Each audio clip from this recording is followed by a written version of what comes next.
Lighthouse Scientific Education presents a lecture in the Stoichiometry series.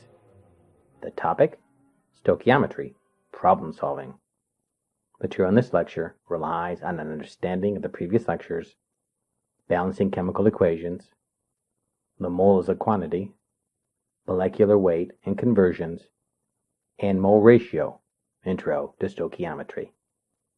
In particular, this lecture should be watched and material understood before tackling the larger stoichiometric problems. Still, this lecture will begin with a brief overview of stoichiometry as covered in that previous lecture. Building on that is a discussion on the different types of stoichiometry problems. From there, we develop a procedure or series of steps for solving stoichiometry problems. To help keep some order and make some sense of these steps, a visual aid or graphical guide is developed based on a discussion of appropriate conversion factors. The steps will be employed in 3 example stoichiometry problems. Finally, a particular use of stoichiometry is in finding percent yields. 2 additional problems will be given. What did we learn in that first stoichiometry lecture? Well, stoichiometry is the calculation of relative quantities of reactants and products in chemical reactions. It is a very powerful procedure in the study of chemistry. More succinctly, stoichiometry uses the coefficients of the reactants and products in the balanced chemical equation to determine relative quantities. Using this standing equation, a series of ratios, of mole ratios, can be constructed that has the coefficient and substance type of 2 compounds from the balanced chemical equation. Any and every combination can be made into a ratio. It can have any reactant or any product in the numerator of the ratio, as well as in the denominator. A mole ratio is a conversion factor that allows amount information about one substance in the reaction to be converted into amount information about a different substance in the reaction. The mole ratio, Introduction to Stoichiometry lecture, covers this central concept in more depth and should be grasped fully before moving on with this more involved discussion of stoichiometry. Why is that? Stoichiometry problems are initially difficult to get a handle on because they are often solved in 3 parts. The 3 parts can be held together by this common refrain. Get into moles, mole ratio, get out of moles. The previous lecture focuses on the central part, mole ratio. This lecture will add the preceding and following parts to construct a broader procedure for solving stoichiometry problems. And it is not just the fact that a stoichiometry problem is really a construct of 3 separate problems that makes this topic one of the hardest to master in the initial study of chemistry. It is also that these problems require the student to have mastered a previous set of skills, including balancing chemical equations, determining molecular or molar weights and masses, converting between weight and moles, converting between molarity and moles, and determining a mole ratio, which is covered in the previous lecture. Stoichiometry is a concept built on a foundation of skills. Before we get started, there are a couple additional points. The first and foremost in preventing errors is to use the units to keep order. Cancel units in the solution step of the problem so that starting units are converted into wanted or asked for units. Stoichiometry is a conversion of information, and basic conversion steps are used.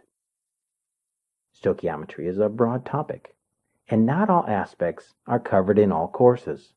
This lecture covers the standard stoichiometry material covered in most courses. There's an additional lecture in this series that covers more advanced concepts on the topic of stoichiometry. If your course moves into these topics, please go to the Stoichiometry Advanced Concept lecture. In that lecture, the topics discussed are limited reagents or reactants, molar volume as it relates to stoichiometry, and the ideal gas law as it relates to stoichiometry. There are some additional stoichiometry problems. Molar volume and the ideal gas law may be covered after stoichiometry in your course. Review this material as needed. Now, onto the topic of this lecture. We begin with a look at the 4 types of stoichiometry problems. First, there is mole-to-mole type of problems. This is where amount information of one substance is in number of moles, and that is converted into amount information of another substance that is also in the number of moles. This type of problem was addressed in the mole ratio lecture. Then there is mass-to-mass or weight-to-weight type of problems. This is where information on the mass or weight of one substance is converted into information on the mass or weight of another substance in a chemical reaction. Molar masses, formula weights, and atomic masses are often used in this type of problem. For example, how many grams of H2O can be created from 10 grams of O2? That is converting from the weight of water into the weight of oxygen. The third type is mass or weight to volume.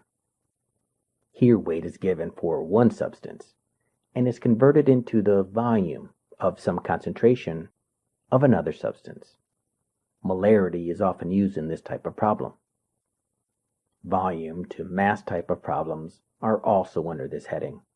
An example problem would be how many grams of sodium sulfate can be formed using a starting volume of 0.150 liters of a 1.5 molar sodium hydroxide solution.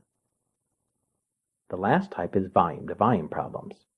Information on the volume of one substance is converted into information on the volume of another substance in a chemical reaction. Molarity is commonly found in these problems, but volumes of gases can also be used. Gas stoichiometry problems are covered in the advanced concept lecture. Common problems of this type include how many liters of CO2 will be produced in a combustion reaction with 25 liters of O2. As can be seen, stoichiometry is a pretty broad topic. We will limit our discussion in this lecture to mass and volume problems, that is, liquid volumes. Some problems that fall in the third type and all gas-related fourth type will be addressed in the advanced concept lecture. Fortunately for us, stoichiometry problems can be summarized in a 5-step procedure. When starting out, it is advised that students follow these steps in a very rigorous manner. Actually, it is advised that students always follow procedure rigorously to avoid mistakes. There's a lot of commonality in this procedure with the procedure outlined in the previous lecture, including Step 1, write out and balance the chemical equation. The conversion of amount information, that is stoichiometry, is based on the balanced chemical equation. Step 2 is basic problem solving. Identify the given or current substance in the problem and the wanted or desired substance. It is always beneficial to stop and consider the problem. What are the known and unknowns? What will become clearer later on is that the student will also need to verify that there is sufficient material of the other components in the reaction that will allow the reaction to proceed to completion. This is the advanced topic limited reactant or reagent and is discussed in more detail in the advanced concept lecture. Step 3 is to write out the mole ratio gotten from the balanced equation and to put the ratio in the center of the solution equation. Remember, in the refrain, get into moles, mole ratio, get out of moles, that mole ratio is in the center. Not to worry, by the time we're done, there'll be something in front of and something following the mole ratio. Orientation of the mole ratio will have the desired substance with its coefficient over the current substance with its coefficient. In this form, the mole ratio is a conversion factor. Step 4 is the get into moles part of the stoichiometry solution. Convert given or current units, be they grams or mils or whatever, into moles of the given or current substance.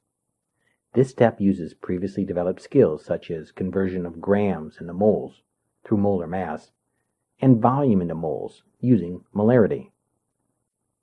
That conversion is placed in front of the mole ratio in the solution equation. At this point in the solution process, the amount of the given substance should cancel out, leaving moles of the wanted or desired substance. If not, there might be a problem with the orientation of the mole ratio or the conversion in step 4. The last step is to convert the moles of the wanted or desired substance into asked for units. Often these units are weight or volume. Place this after the mole ratio in the solution equation. The moles of the wanted or desired substance should cancel out. If not, there might be an orientation problem with the conversion factor in step 5. The first 3 steps are the mole ratio steps. Step 4 is getting into moles, and the 5th step is getting out of moles. Get into moles, mole ratio, get out of moles. These 5 steps produce that refrain. With these steps, we can jump into problem solving. But what would be really helpful at this point is to consider each aspect of the refrain in more detail. The better we understand each of the 3 parts separately, the easier it will be to combine them into a final solution. Starting with a graphical representation of the 5 steps. The first 3 steps are the central component of the solution to a stoichiometry problem. The mole ratio is what allows the movement of amount information about one substance into amount information about another substance. But it requires that the amount of given or current substance be in moles. That often requires a conversion of its own, getting into moles of the given or current substance. If these 2 parts are done correctly, the solution will have the correct number of moles for the desired or wanted substance. Most problems, however, do not want the value of the desired substance to be in moles. Another conversion is needed to get out of moles. From this graphical guide, we can see that the known information is converted into unknown information. This transition will take up to 3 conversions. There's a conversion factor to get the known quantity of a substance into moles of the given or current substance, which is converted into moles of the desired substance with the conversion factor known as the mole ratio. The third conversion factor is something needed to get into real-world units like grams or mils.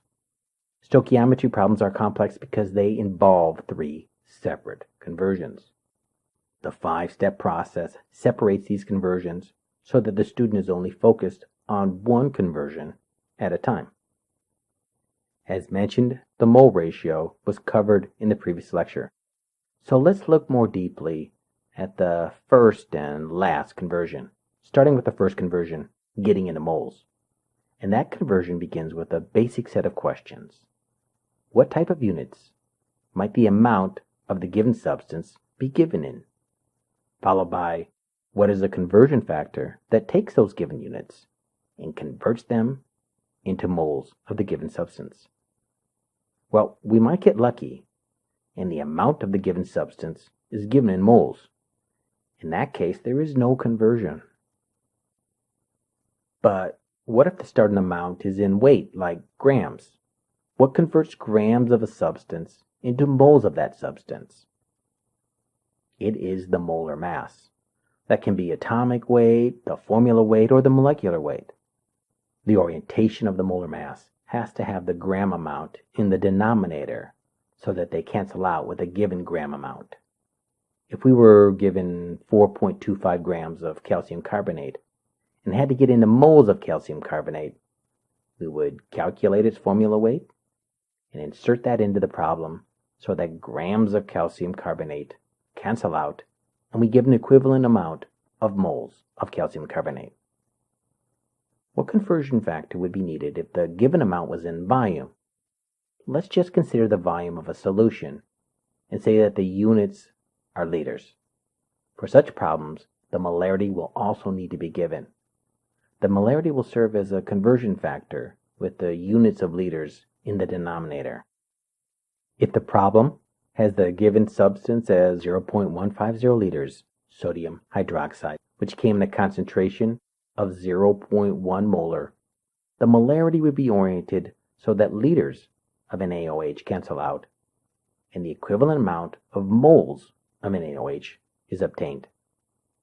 Returning to the graphical representation as a guide, the Getting into Moles section can be expanded to include the conversion factors in their correct orientations for the current substance.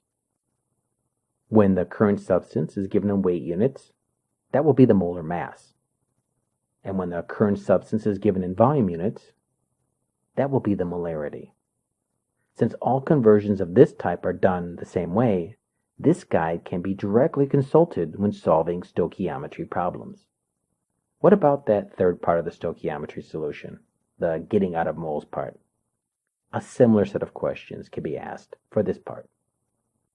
At the beginning of the third part, the wanted or desired substance has its amount solved for in moles. A conversion factor is needed to move from that mole amount to whatever units are asked for with the desired substance. If the units are asked for in moles, then no conversion is needed.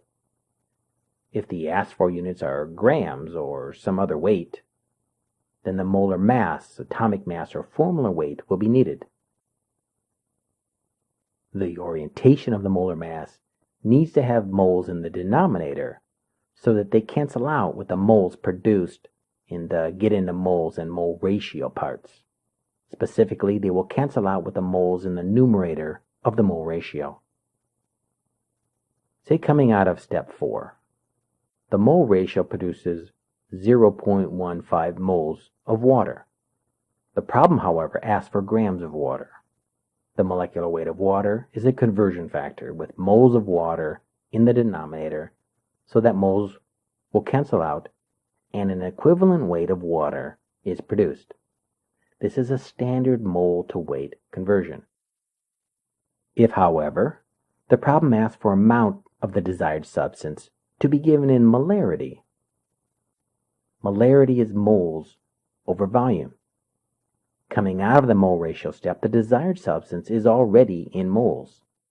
To get those moles into molarity, divide by the volume that contains those moles. Most solution problems use dilute reactants, so the volume of the products will be the same as the volume of the reactants. If not, a volume will be given.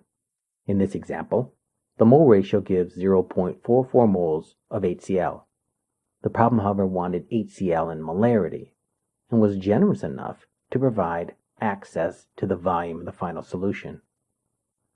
The molarity of the HCl will be those 0.44 moles divided by the 0.88 liters. The HCl is a 0.50 molar solution. Returning to the graphical guide and expanding the get out of moles section, when the amount of the desired substance is asked for in weight, the molar mass is used with moles in the denominator. When the amount of desired substance is asked for in molarity, then a volume is needed to move out of moles. When filled out like this, the graphical guide is a very helpful tool when first attacking stoichiometry problems. There's some interesting symmetry in this representation. In the getting into moles section, the moles of the conversion factor will always be in the numerator. And in the getting out of moles section, the moles of the conversion factors will always be in the denominator. As we see, the units keep the order of the stoichiometry problem. It may seem like canceling out units is an additional step, but what it really does is it catches mistakes. Now we're ready to take on the first stoichiometry problem. Iron can be produced from the reaction of aluminum and ferric oxide. Starting with 55 grams of ferric oxide and an excess of aluminum, how much iron, in grams, can the reaction yield? This is a stoichiometry problem because we are given amount information about one substance in a chemical reaction and asked for amount information about a different substance. Before proceeding, notice the wording of an excess of. It tells us that we do not need to know how much aluminum there is, because there is more than enough to react with all of the ferric oxide. It is important for such terminology to be in a stoichiometry problem because it is a requirement that the student verify that there is sufficient material as stated in step 1 of the 5-step procedure. Keep an eye out for just such wording. Without it, this might be a limiting reagent or reactant problem, which is an advanced concept. Returning to the problem, it is a weight-to-weight or mass-to-mass problem. Okay, what is the first step in solving this stoichiometry problem? It is to get a balanced chemical equation for the reaction. Is this equation balanced? Well, there is only one aluminum on the reactant side, but there are 2 on the product side, so no, it's not. Since balancing chemical equations is a required skill at this point in our studies, we will say that it can be balanced and give the coefficients, but we will verify that it is balanced. One quick note, 2 of the 4 compounds do not specifically have coefficients in front of them. They have, of course, implied 1s in front of them. It is not necessary to add the 1s, but it is necessary to know that the 1s are there. It is also necessary to remember that the coefficients represent the number of moles of the substance in the reaction. 2 moles of aluminum and 1 mole of ferric oxide react to form 2 moles of iron and 1 mole of aluminum oxide. A quick tally shows that the 3 elements in the problem have the same number of atoms on the reactant side as they do on the product side, allowing us to move on to step 2, identifying known and unknown. This is a critical step in the problem because it outlines the overall conversion and the appropriate mole ratio. Looking at the problem, we see that the Fe2O3 has a weight amount attached to it. It is the current or given substance, and we will write that down as our known. Returning to the problem, it is tempting to consider the aluminum as an unknown. It doesn't come with a specific value. We could add that to our list of known and unknowns, but it's not really a factor in the problem other than verifying that it is in sufficient quantity. The iron, on the other hand, is an unknown. The problem specifically asks for how much iron is produced, and it asks for it in grams. Fe does belong on our list of known and unknowns. We have the chemical equation, so there's nothing else we need from the problem. That takes us to step 3, the central part of the stoichiometry solution, the mole ratio.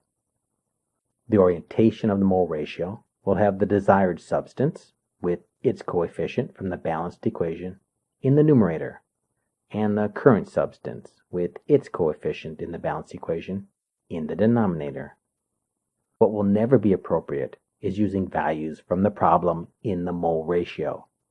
A clear separation needs to be made with values from the problem and coefficients from the balanced equation. Values from the problem belong with the get into moles part of the solution, and values from the balanced chemical equation belong to the mole ratio. Perhaps it's easier just to remember that the only time the balanced equation is used is with the mole ratio. Looking at the balanced chemical equation, we see that the desired substance, iron, has a coefficient of 2, and the known or current substance, Fe2O3, with an implied coefficient of 1. Keeping that correct orientation, we have this mole ratio. For this reaction, a mole ratio involving iron and ferric oxide will always have these coefficients. Also part of step 3 is to insert the mole ratio into the center of the solution equation. Not the most common way of setting up a mathematical equation, but it will fit in well with step 4, getting into moles. That is, converting the amount of the given or current substance into moles of the given or current substance. This part of the problem is a standard conversion problem. It has given units of grams that need to be converted into moles. If we were to consult the graphical guide covered earlier, it would say that when amount of the current substance is given in weight, use the molar mass or molecular weight of the substance. Determining molecular weights is also a skill that the student needs to bring to stoichiometry problem solving. Make sure that the molecular weight is added with grams in the denominator so that they cancel out. Further inspection of the solution equation shows that there are moles of Fe2O3 in the numerator of a fraction and moles of Fe2O3 in the denominator of a fraction.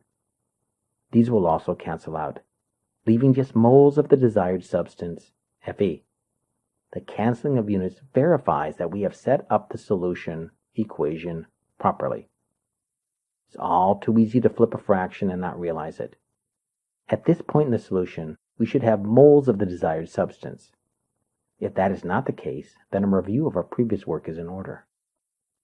The last part, getting out of moles, is all that remains in this solution. The desired substance, iron, is in moles of iron, but the question asks for amount of iron in weight, specifically grams. If we were to consult the graphical guide and ask how to get out of moles into a weight unit, it would say to use the molar mass, or in this case, the atomic mass, of iron. Importantly, the atomic mass has to be oriented with moles in the denominator so that they cancel out with moles generated in the previous two parts of the solution. The remaining unit is grams, and it is time to take out our calculator.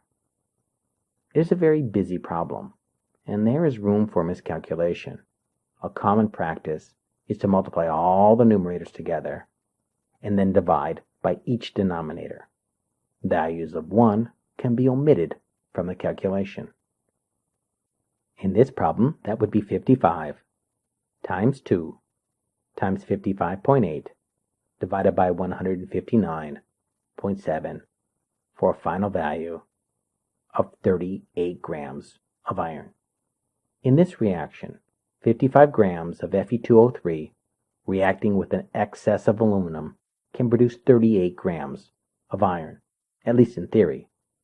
At this point in their studies, the student should recognize that in the lab, almost nothing works perfectly. One last point to cover. Not all students are comfortable with combining the three parts of the problem into a single equation. That's okay. The three parts can be solved separately with the solution to one part starting the next part. The getting into moles part can be solved on its own. 55 grams of Fe3O2, the given substance, times its molecular weight in the correct orientation yields 0.344 moles of Fe3O2. The second part of the problem, the mole ratio part, uses that 0.344 moles of the Fe3O2 and converts it into moles of desired substance, Fe, using the mole ratio. The orientation is correct because units cancel and a value of 0.688 moles of iron is had. 55 grams of Fe3O2 with an excess of aluminum can produce 0.688 moles of iron. Getting out of moles starts with that 0.688 moles of iron and converts it into grams of Fe using the atomic mass of iron, oriented such that moles of iron cancel out, yielding a final value of 38 grams of iron, just like in the combined equation. Yes, stoichiometry is complex because it has multiple steps, and each step has to be correct for the final answer to be correct. Let's try another. The combustion of 26.2 grams of hexane requires how many grams of oxygen? This is a stoichiometry problem because amount information is given about one substance and amount information is asked for about a different substance. Since there are only two reactants and both of them are involved in the stoichiometry problem, there's no need to consider if there is sufficient amount of all the reactants. This is another example of the mass-to-mass or weight-to-weight stoichiometry problem. Step 1 in the process is to get a balanced chemical equation. Clearly, this equation is not balanced. and it does not balance easily. A look at the tally for the three elements shows that there are the same number of atoms on the reactant side as on the product side. Balancing chemical equations is a skill students bring into stoichiometry. Step 2 has us scouring the problem for known and unknown. Hexane has a known quantity. Add that 26.2 grams of hexane to our setup. It is our known and current substance. The only other substance mentioned in the problem is the oxygen. Its amount is unknown and asked for in grams. It is the desired substance. There is enough information to generate a mole ratio. Step 3. We need to identify the moles of the desired substance as shown in the balanced chemical equation and the moles of the current substance as shown in the balanced chemical equation. The desired or wanted substance, oxygen, has a whopping coefficient of 19, and the given or current substance, hexane, has a coefficient of 2. Keeping the correct orientation gives a mole ratio of 19 moles of oxygen over 2 moles of hexane. Again, values from the problem, like the 26.2 grams, never find their way into the mole ratio. Only the balanced chemical equation gives values for the mole ratio. Dropping that mole ratio into the center of the solution equation and moving on to step 4, getting into moles. What needs to be done here is a conversion of 26.2 grams of the current substance, hexane, into moles of hexane. According to our helpful guide, converting weight into moles is done with a molar mass. Add in the molecular weight of hexane as a conversion factor. Determining molecular weights is omitted because it is a required skill at this point in chemistry. The molecular weight is placed with an orientation of grams of hexane in the denominator so that they cancel out. The purpose of converting grams of hexane into moles of hexane is so that the moles of hexane cancel out with the moles of hexane in the mole ratio, leaving moles of oxygen, the desired substance. The final step is to get out of moles of oxygen and into grams of oxygen. According to our guide, getting out of moles into mass or weight uses a molar or molecular weight. Moles need to be in the denominator. Placing the molecular weight of oxygen after the mole ratio and verifying that the moles of oxygen cancel out brings us to the computation. Taking our calculator and multiplying 26.2 times 19 times 32.0 and dividing that by 86.18 and 2 gives a final answer of 92.4 grams of oxygen. 26.2 grams of hexane require at least 92.4 grams of oxygen to burn completely. While some students feel comfortable combining the three parts of the stoichiometry solution into one equation, others prefer addressing this in a step-by-step manner. 22.6 grams of hexane, the current or given substance, is converted into moles of hexane in the get into moles part by multiplying it by the molecular weight of hexane. Grams of hexane will cancel out with the correct orientation of the molecular weight, giving an equivalent mole value of 0.3040 moles of hexane. These moles of hexane are converted into moles of oxygen using the mole ratio. If it is oriented correctly, moles of hexane cancel out, yielding 2.888 moles of oxygen. Once the amount is in moles of oxygen, the problem solves by getting out of those moles of oxygen and into grams of oxygen using the molecular weight of oxygen oriented such that moles of oxygen cancel out, leaving 92.4 grams of oxygen, just like in the single equation. As long as the units are oriented correctly, the problem will solve to the same value. The third problem is an acid-base reaction. It wants to know what is the maximum number of grams of sodium sulfate that can be formed using the starting volume of 0.150 liters of a 1.5 molar sodium hydroxide solution. This is a stoichiometry problem because it gives information about one substance in the reaction and asks for information about a different substance in the reaction. It is also the third type of stoichiometry problem, mass to volume conversion.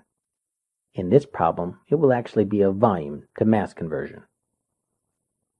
Like all stoichiometry problems, this one begins with a balanced chemical equation.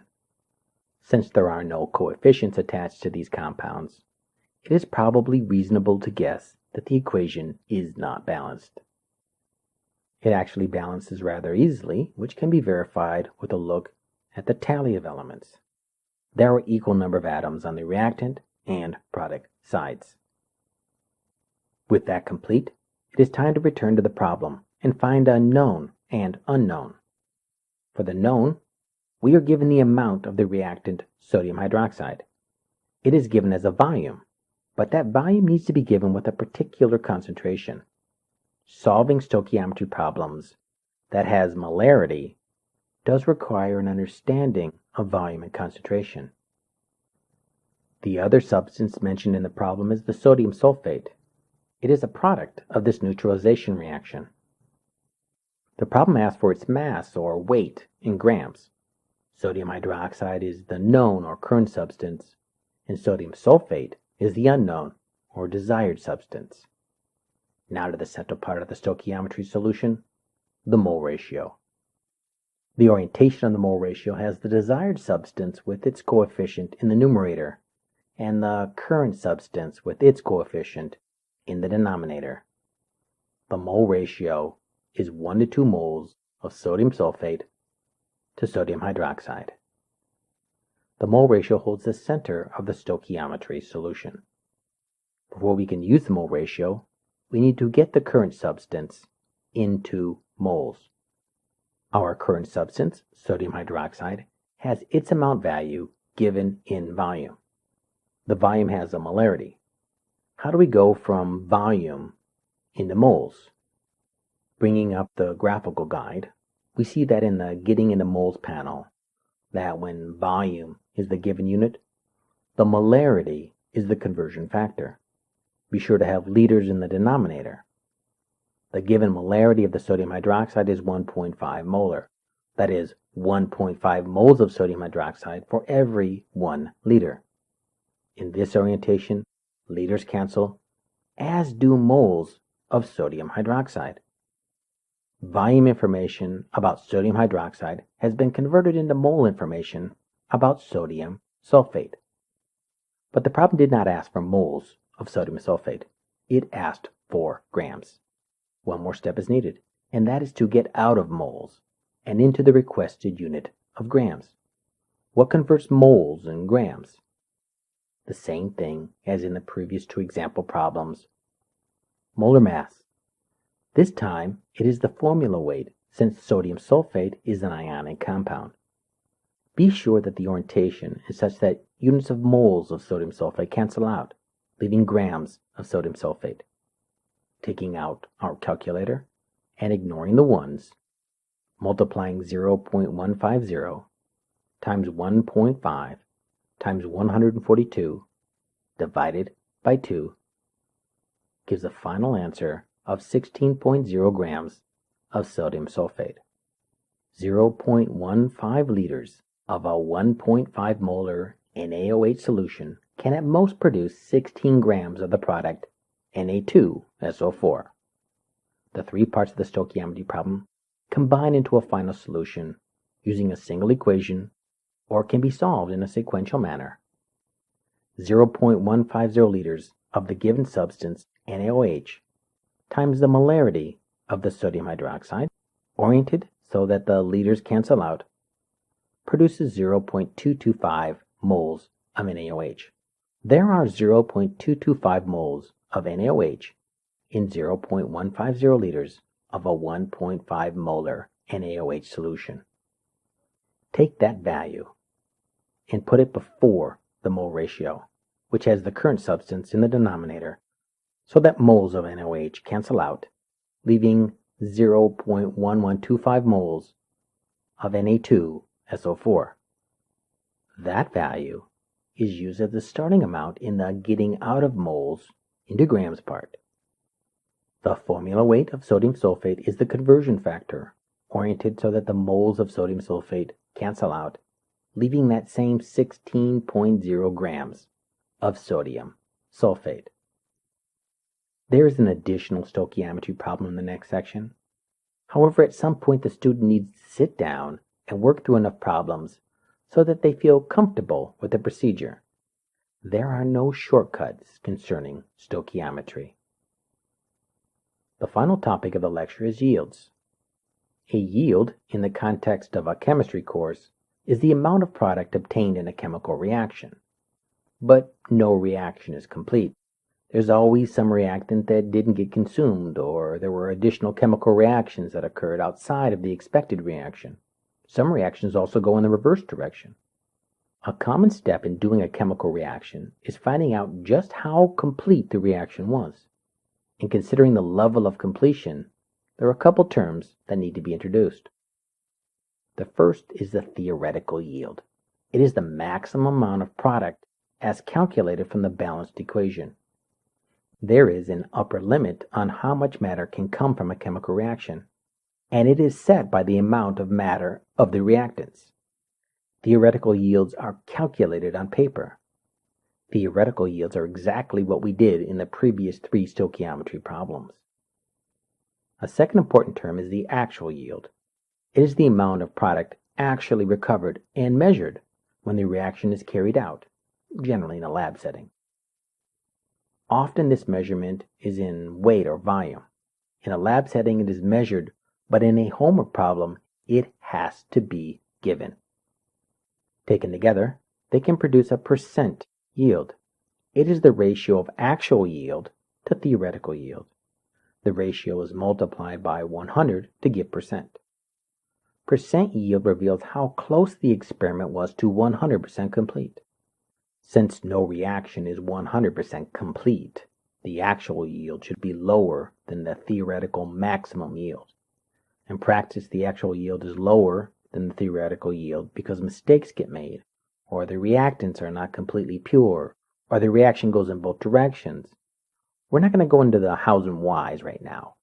Rather, we're going to focus on making the percent yield calculation, starting with how the different yields are found. As mentioned, the theoretical yield is gotten from the balanced chemical equation and stoichiometry. The actual yield can be given, like it would be in a problem, or it is measured in a lab setting. The actual and theoretical yield have to be in the same units. That is, if the measurement is in weight, they both have to be in grams or both have to be in kilograms. The measurement is in volume. They both have to be in milliliters or they both have to be in liters. So getting a percent yield has us getting 2 pieces of information and putting them into a ratio and multiplying by 100. With this understanding, we can proceed into the process of determining percent yields. We will look at 2 problems. The first problem will focus on the process of getting the percent yield without doing the stoichiometry. And the second one will incorporate stoichiometry on the way to getting percent yield. Our first problem says 55 grams of Fe2O3, iron 3 oxide, and in excess of aluminum produce 26 grams of iron. What is the percent yield? If this were a straight-out stoichiometry problem, it would offer the 55 grams of iron 3 oxide and ask 4 grams of iron. While it doesn't explicitly say how the 26 grams of iron was obtained, it implies that it was measured. To get the percent yield, we need to have the actual yield and the theoretical yield. First to the actual yield.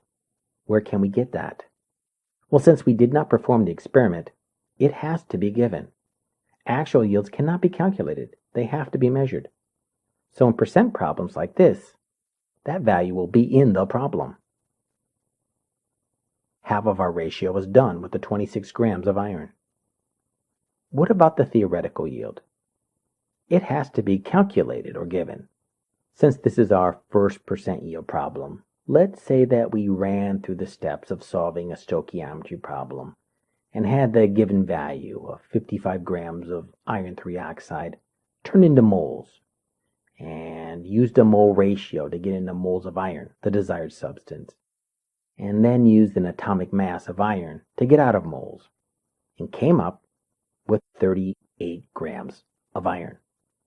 That is a theoretical maximum that can be produced from 55 grams of iron 3 oxide. Clearly, it is more than the actual yield. Onto the percent yield equation.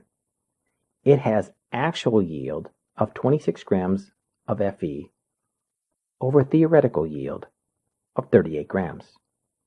Both yields given in the same gram units. The ratios multiply by 100 to give percent. The percent yield of the reaction is 68.4%. The actual yield is 68.4% of the maximum yield. Other than the stoichiometry part, not too bad of a calculation. For a final example of percent yield, using stoichiometry, a problem says that 5.0 grams of ammonia was produced from 1.0 grams of H2 with an excess of N2. What is the percent yield? According to the percent yield equation, we need to get an actual yield and a theoretical yield. Looking at the problem shows the ammonia, our product, is measured to give an actual yield of 5.0 grams. In a word problem, actual yields are given. That leaves just the theoretical yield. Sometimes that value is provided, and sometimes it is not. This time, it is not. The only way to get a theoretical yield is to calculate it. Percent yield questions are generally stoichiometry questions. So the theoretical yield of ammonia is gotten by using the 5 steps of the stoichiometry procedure. The first step is already completed for us. There's a balanced chemical equation. The next step is to find the known and unknown. From the problem, the hydrogen gas is found as a known quantity. There is 1.0 grams of H2. That is our current unit, or the given substance. And we know we're trying to calculate the theoretical maximum amount of ammonia. It would be a mistake to put that 5 grams into the known and unknown setup. That 5 grams belongs to the actual yield and not the theoretical yield. Only the 1.0 grams of H2 are relevant in getting the theoretical yield. Probably the single most important distinction that needs to be made in calculating a percent yield is that the theoretical amount of product is an unknown, even if there is an amount value attached to that substance in the problem. 2 amount values for the product are needed. The actual is known, and the theoretical yield is not known. Moving on to a mole ratio and the balanced equation. The desired substance ammonia has a coefficient of 2, and the given or current substance has a coefficient of 3. The mole ratio for this conversion is 2 moles of ammonia over 3 moles of hydrogen. Put that ratio in the center of the solution equation and move on to the get into moles part. What converts grams of hydrogen into moles of hydrogen? It is the molecular weight of hydrogen with grams of hydrogen in the denominator so that they cancel out with grams of the starting amount. Moles of hydrogen also cancel out, leaving moles of ammonia. The third part of the stoichiometry solution is getting out of moles. That is, getting out of moles of ammonia into grams of ammonia. What is the conversion factor for that transition? According to the graphical guide, it is the molar mass, or molecular weight. The molecular weight of ammonia is 17.0 grams per mole. Be sure that the moles of ammonia are in the denominator so that they cancel out with moles of ammonia in the mole ratio. The math produces a yield of 5.6 grams of ammonia. That is our theoretical yield from stoichiometry. Now we are ready to determine percent yield. In the numerator, the actual yield is the 5.0 grams of ammonia. And in the denominator, the theoretical yield is that 5.6 grams of ammonia. Multiplied by 100 to get percent, and the 5 grams of ammonia is an 89% yield. That's a pretty good yield. And it concludes the material of this lecture. Recapping the lecture. Stoichiometry is the calculation of relative quantities of reactants and products in a chemical reaction. At the heart of stoichiometry is the mole ratio. Coefficients of the reactants and/or products in the balanced chemical equation can be used to determine relative quantities.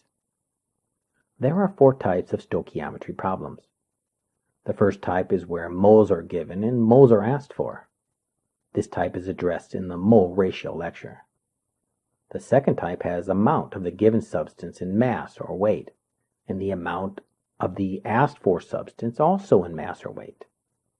The third type has amount of the given substance in mass or weight and the amount of the asked for substance in volume. The opposite arrangement also falls under this heading. The last type has the amount of the given substance in volume and the amount of the asked for substance in volume. This type is discussed in more detail in the advanced concept lecture. Stoichiometry problems are complex because they are often solved in 3 parts. The refrain we use for the 3 parts is to get into moles, mole ratio, get out of moles. The central component of the solution to a stoichiometry problem is the mole ratio. Since most measurements are not in moles, there's a part that converts given units into moles. When the given units is in weight, the molar mass is the conversion factor. Grams are in the denominator. When the given unit is in volume of solution, molarity is the conversion factor. Liters are in the denominator.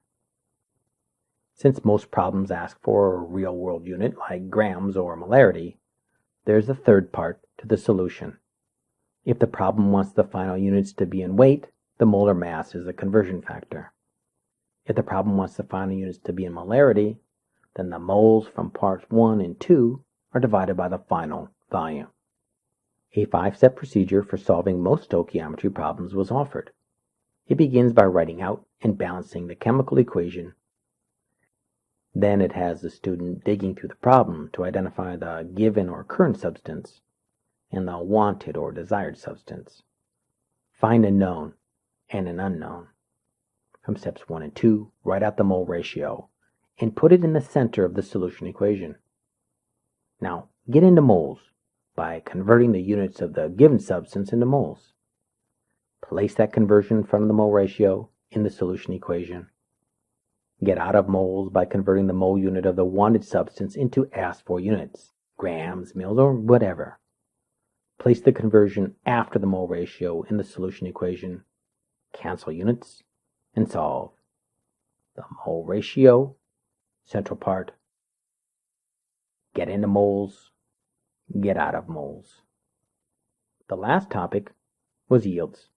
The theoretical yield is the maximum amount of product as calculated from the balanced chemical equation.